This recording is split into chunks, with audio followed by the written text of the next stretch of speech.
Welcome back to the all-new Adoma and Company radio program on Cultural Vibes Radio, 1430 AM WGFS. For advertising opportunities, give us a call, 404-694-6360. Follow us on Twitter at Adoma Radio and like us on Facebook at Adoma and Company Radio Program. And now it's time for your host, Diane Adoma, on the Adoma and Company Radio Program. Hello again to all of my loyal listeners out there. Thank you again so much for taking time out to listen to this very important program today. I have a very special guest that I'm going to be interviewing in just about a minute. And our key guest today, the timing is perfect. She's a local attorney here in Marietta, Georgia. And her name is Tracy Klinka. And Tracy is doing, quite a bit with the immigration community. Currently, Tracy is the secretary of the Georgia-Alabama chapter of the American Immigration Lawyers Association. Tracy is also vice chair and of board of directors with Georgia Asylum and Immigration Network. And, of course, Tracy is involved in many, many other organizations and associations. But we invited her to be our key guest today because of her vast knowledge on, the law as it pertains to immigration. And she's going to talk to us a little bit today about how that impacts us here at home. We know that's a national executive order by President Obama, but the question remains, how will that impact us here in Georgia or even here in Atlanta? So I want to introduce to you now Tracy Klinka, Esquire, attorney in Marietta, Georgia. How you doing, Tracy? I am excited and happy. Thank you so much for having me today. Well, thank you for coming on the show as a guest, and I know everybody is so excited about the president's order, and I just wanted to interview you today. Few key questions about immigration that a lot of our listeners out there are interested in. As you know, we are a multicultural radio station, and so many of our listeners would be very concerned about this executive order. So as you know, the president have already issued the executive order on immigration, and I know that you're very familiar with it. And he laid out the changes that he or will be making to the immigration laws without the consent of Congress. And one of the things he mentioned that I'd like to quote, he said, "Today our immigration system is broken and everybody knows it.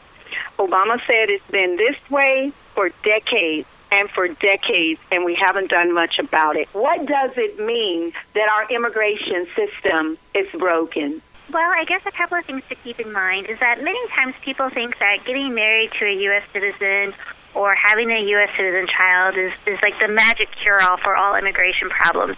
And unfortunately, that's just not true. Having a U.S. citizen child, for example, doesn't do anything until that child turns 21, for example. Or getting married to a U.S. citizen is fine and good, but if you entered the U.S. without any paperwork, you're going to have to go back home and get your visa that way. So you're looking at prolonged family separation. And sometimes there's not even a way for that person to come home if there's any sort of fraud or criminal history in their past. Also, there are different types of visas based on family relationships, so maybe brothers and sisters who petition for each other. And right now, depending on what country you're from, the wait can be 60 or even 80 years from the time that you start the process to when you are actually eligible to come to the United States. So it's just a really unworkable system where the bureaucracy has just gotten more and more behind. Technology isn't helping people get their cases through in a timely manner. And I think something, too, that we hear a lot in the media is, why don't people just get in the back of the line and get legal? And I think a lot of people would be happy to get in the back of the line if there was a line to get behind. Something I'm sure we're going to be talking about a little bit later is you generally need a foundation, a connection here in the United States, like a family member or an employer to sponsor you. Well, what if you don't have that connection? There's no way for you to immigrate legally to this country the way that the laws are now. And that makes it really tough for people who may have been here for a very long time without a family member or an employer to sponsor them. You didn't say 6 to 8 years. You said 60 or 80-year process? Yes, it's true, and you might wonder why even start the process if it's going to take that long, but you have to start somewhere, and we hope that maybe with some of these changes that are coming into place, those wait times are going to be reduced significantly. We certainly don't know yet, but we're hopeful that we're not looking at, decades long of family separation. Wow, that's something I didn't even know, so thank you for sharing that. You also mentioned prolonged family separation. Can you provide us some examples of some of the things that families may experience during this separation? Sure. Well, for example, sometimes you have the ability to get a waiver, that is forgiveness from the government for whatever immigration infraction you may have. And sometimes you can't, or you have to wait a little while. So, for example, if you don't go to an immigration court hearing, you have what's called an in absentia deportation order. So you weren't there, but you're still ordered deported. You have to wait outside of the United States for a minimum of 5 years before you can even apply to come back to this country. So it doesn't matter if you have a U.S. citizen spouse who is, has a terminal illness. Nothing like that is going to impact your ability to come back to the United States. So that's really tough. You're looking at families who, maybe we tend to think of immigrants from Mexico, Central America, but it's not just those countries. It's a global issue, and we're looking at, thousands of dollars for the U.S. citizen to go back and travel to visit their loved one at home. You're looking at the U.S. citizen maybe having to provide income for two households, the one here in the United States and the one abroad. If the U.S. citizen doesn't make sufficient money on their own, maybe they're looking at getting welfare or public benefits because that second income is now in Mexico, in Jamaica, wherever it may be, and it's not here in the United States to support them and potentially children. So it does have some severe, prolonged consequences on the family. And one of the things the president mentioned last night was that if you meet the criteria, he said you can come out of the shadows and get right with the law. And then he mentioned that if you're a criminal, you'll be deported. Based on what you see coming through your office, because I keep hearing people say, well, the percentage of them that are criminals are much, much smaller than those who are active, productive citizens here in the U.S. What are your thoughts on that? In immigration law, criminal issues can have a huge implication on somebody's ability to immigrate. And, it depends, too, on what does the president mean by a criminal background? Is it somebody who shoplifted when they were 18 years old? Or are we talking about more serious felonies, violent misdemeanors, things of that nature? So I'll be curious to see where the breakdown comes on the criminal side, on what he says is a deportable offense or not. We certainly have current laws in place, so we have an idea. But generally speaking, most of the immigrants that I do work with have very little to no criminal background. They're simply hardworking people who may have, had issues with coming into the United States. Maybe they were caught at the border. Maybe they entered illegally, or maybe they entered legally and overstayed a visa. There are going to be a lot of great opportunities for them coming up in the upcoming months. Okay, so I want to share with my listeners that it appears to be a myth that most of the immigrants are people who are lawbreakers and are breaking the law, that the vast amount are active and productive citizens in our community. But let me go to my next question, and you've touched on some of it, but maybe you can expand on it. So if someone marry a U.S. citizen, say, for example, if I marry someone out of the U.S. who's not a citizen, what does that mean for their immigration status? So if you marry someone who's not a U.S. citizen, you do have the right to petition for them. And how you petition for them depends on how they entered the United States. So if they entered legally, let's say with a tourist visa, generally speaking, they're able to apply for a green card here in the United States. They pay about $1,500 in government processing fees, and within about 6 months they would have a green card, permanent residency. Now, let's look at it from the other perspective. Let's say that they entered the United States without permission. Well, now you're looking at a much different, more expensive process because they're not able to get a green card here in the United States. Part of the law says is their punishment for entering the U.S. illegally is that they have to return home to get a visa. to get that green card and their permanent residency. And with that comes an additional burden of having to apply for a waiver because they've been in the United States without permission for a year or longer in most cases. And the government says you need to ask for this forgiveness, but it's not just asking for forgiveness. It's saying, Diane, what kind of hardship would you face if your spouse couldn't come back to the United States? Would you be able to support yourself? Are there, financial, medical, emotional needs that wouldn't be fulfilled? Likewise, what if you went back to that person's home country? Would you be able to survive there? Do you speak the language? Could you find a job? Would you be safe? And the government understands there's always going to be some level of distraught with family separation, but they want to know what makes your story unique. So they look at this extreme hardship standard. And that's one of the things the president announced on Thursday. He said that he wants to have a more broad and a more clear policy on what is extreme hardship, because right now it's very vague. Every story is different, and it's hard to judge that. So I'm hoping for more consistency in the law moving forward so that these families can be reunited faster. Right now, if you have to do the consular processing route and do the waiver, it's usually about a 6-month process, and being apart for that whole time with several unknowns, especially will you be reunited? Wow, I can imagine it's a whole lot more involved in that than I could have ever have imagined. So your knowledge is so valuable.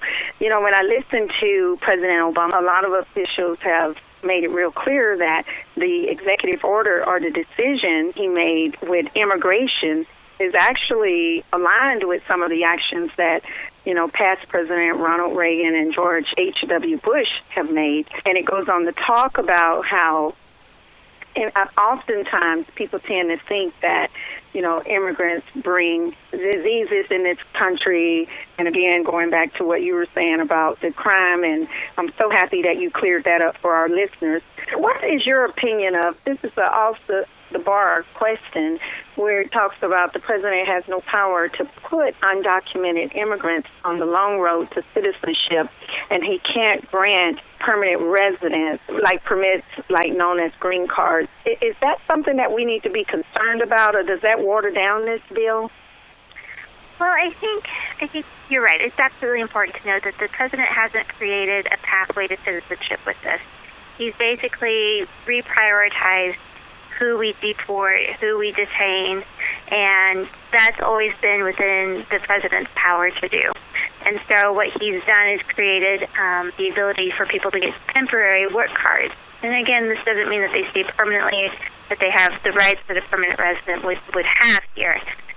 So while I think that you get into a little bit of the technicality with, policy versus law, but what he's done is certainly within his power.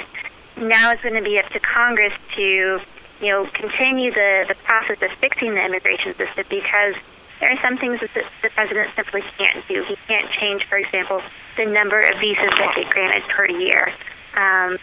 He cannot change the foundations of our immigration law, which do need to be looked at by Congress. So the president has made sweeping changes, but again, they're all temporary, and they're about policy and interpretation of the law as opposed to actually changing the law.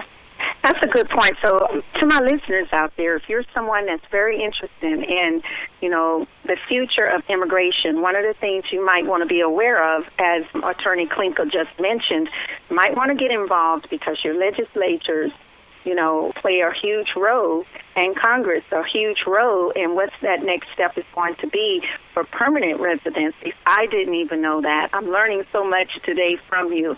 But what I want to do now is I want to bring it home to Georgia, because we've been talking about, national immigration. And when you think of it, people think of Texas, California, and Arizona, in that area. But we have a lot of immigrants here in Georgia, and I personally know some that are doing some great things here in Georgia. I want to know, what is it like to live in Georgia without this legal immigration status? A couple of years ago, Georgia passed a law making it harder to get things such as driver's license in the state. So you would have to show that you had certain immigration paperwork in order to get a license.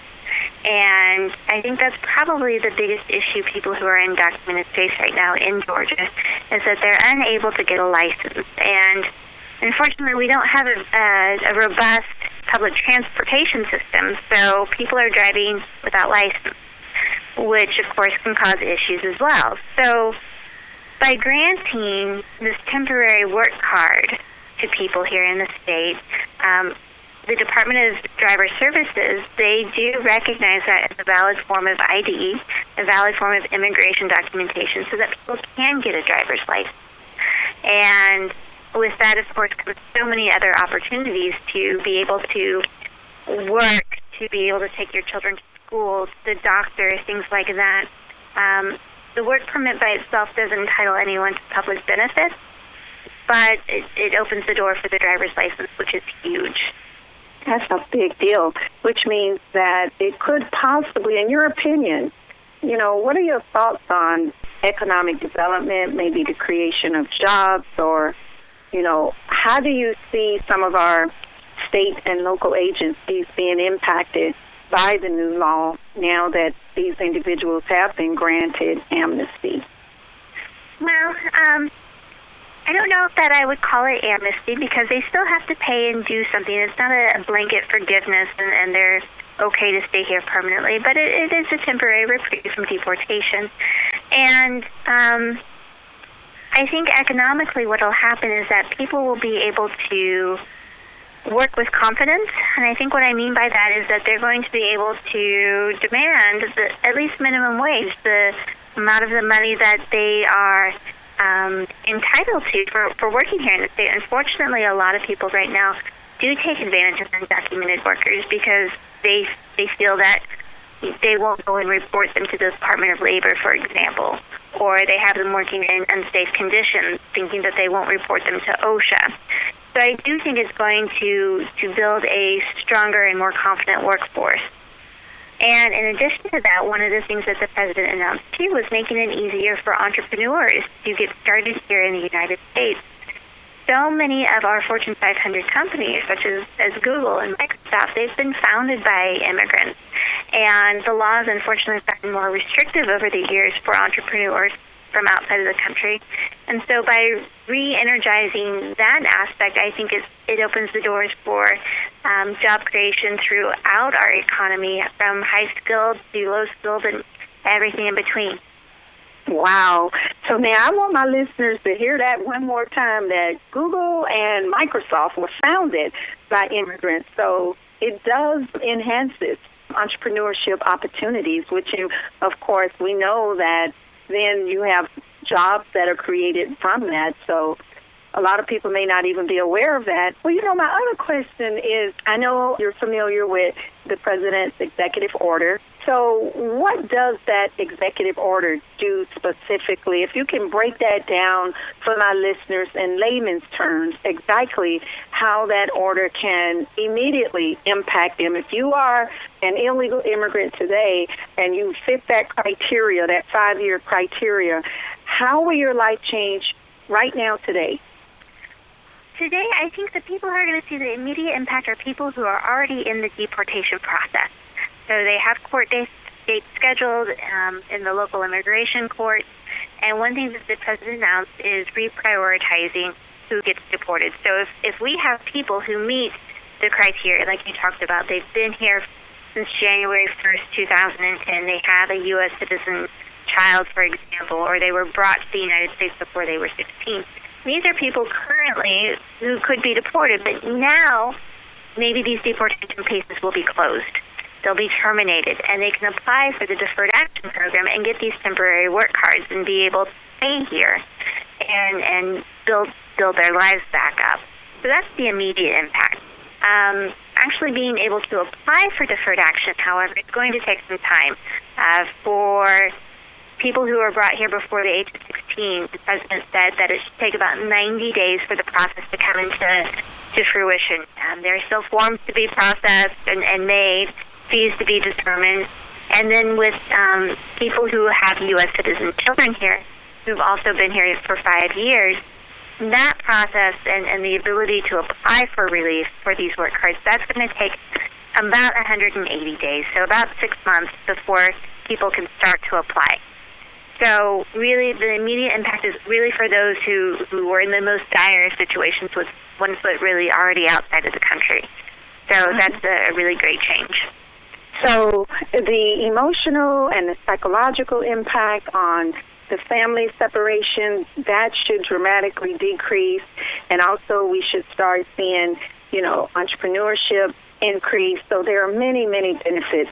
But to my listeners out there, if there's someone out there now who is in need of an immigration attorney with the skill set and the knowledge that Attorney Klinker have, what can you share with my listeners today, Attorney Klinker, if they're sitting out there saying, wow, I really need to talk to her more. I have a case and I need to contact her. I just need some legal information. Can you share with them the best way for them to contact you if they have additional questions after this interview?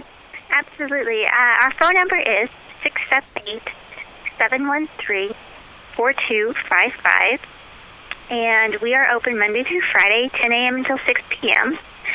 We do have Spanish-speaking staff. If language is a concern, that's no problem.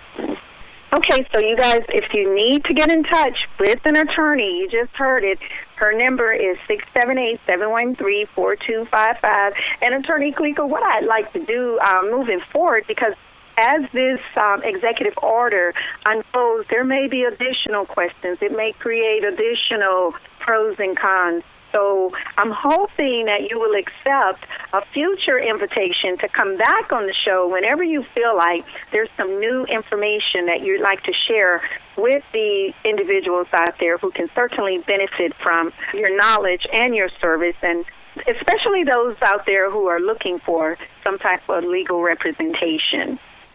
Well, thank you. I would be honored to. Absolutely. So much about it is just getting the information out there. I fear that we're going to get a lot of people wanting to take advantage of the situation and take advantage of these new programs. So educating people is paramount. So thank you for the opportunity. And thank you again. You're listening to Adoma and Company on the CV Media Network, 1430 AM WGFS.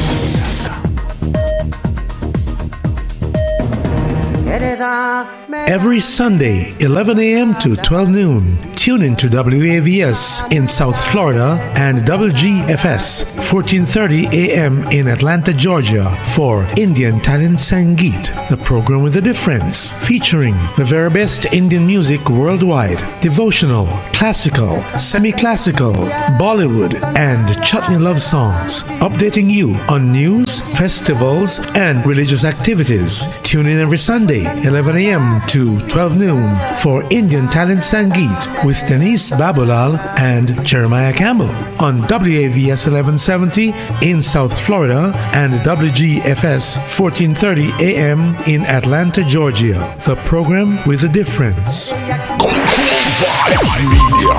Welcome back to the Adoma and Company radio program on the CV Media Network. Hi, everybody. This is Diane Adoma again. Welcome back with Adoma and Company radio program. I want to thank you again so much for listening and taking time out to follow us on Facebook at Adoma and Company radio program. And thank you for following me on Twitter at Adoma Radio. And if you're interested in being a guest on the show, you can email me at radio@Adoma and Company radio program. Now, I want to transition quickly into the business segment. I want to talk about Uber, and that's spelled U-B-E-R, Uber. So somebody out there might be saying, what is Uber? Uber is a ride-sharing service, just like our taxi cab service. They have rapidly spread across the world, and they're operating now in more than 230 cities worldwide, including Atlanta, or should I say Atlanta. However, their role in Atlanta is evolving, and it's creating a lot of controversy with their competitors and with their riders. So let me tell you what's going on with Uber right now, according to the Atlanta Journal-Constitution. The company's senior vice president is suggesting that the company now hire a team of researchers to smear the journalists who have written unfavorably about the company. Now, why do they want to do this? They want to do this because many are saying that Uber, spelled U-B-E-R, is actually tracking and monitoring or stalking the riders or the customers. And so Uber have decided they're going to fight back against this bad press, and they are going to fight aggressively. And what they're saying is that they are not stalking people, and they certainly are not violating any privacy laws. So what privacy laws do some people think Uber is violating?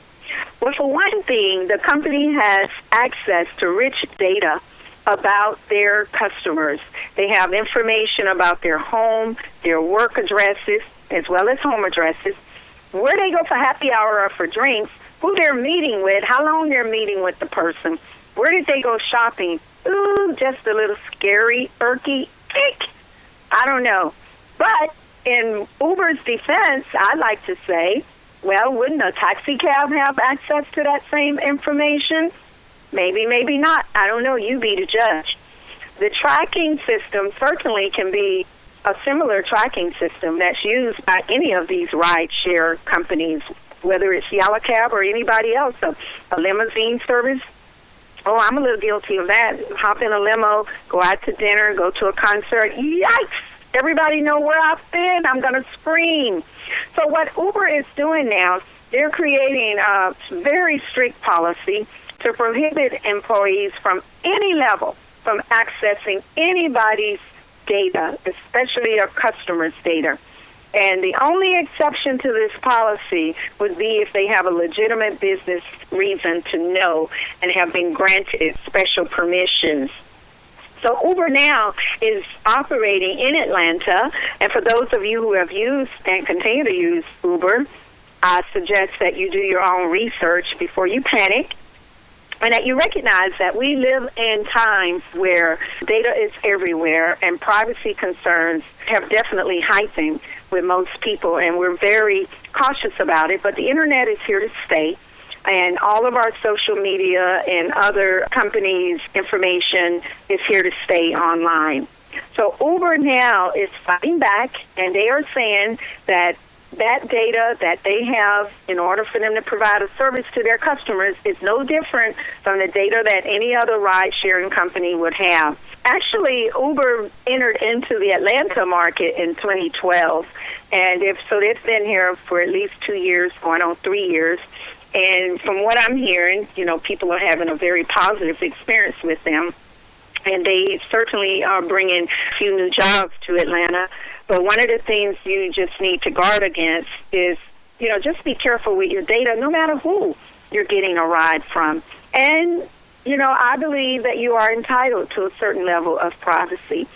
But the best way to protect your privacy, if you don't want anyone to know where you go, is to drive yourself. But now, hello, New Year's Eve, you don't have a designated driver, you need one. It's better to have your data out there and be safe and sound than to try to drive yourself home. So there are pros and cons to, you have to give up a little bit of your privacy to be safe. You be the judge. But next time you need a ride, take a look at all the ride-sharing companies and do your research. And remember, Uber is adamantly fighting these allegations and fighting with the journalists who are saying that their every move is being tracked. Now it's time for me to say goodbye to you. I'm so sad, but I know that I will be speaking to you again next Sunday at 12 noon, Adoma and Company radio program. This is Diane Adoma. Now remember, the greatest barrier to success is the fear of failure. But a man can fail many times, but he isn't a failure until he begins to blame somebody else. Again, this is Diane Adoma, Adoma and Company radio program, broadcasting through Cultural Vibes Radio, 1430 AM, WGFS. You've been listening to the Adoma and Company radio program on Cultural Vibes Radio, CV Media. For advertising opportunities, please email sales@adomaandcompany.com. Don't forget to like us on Facebook and follow us on Twitter at Adoma Radio, a Cultural Vibes Media production 2014.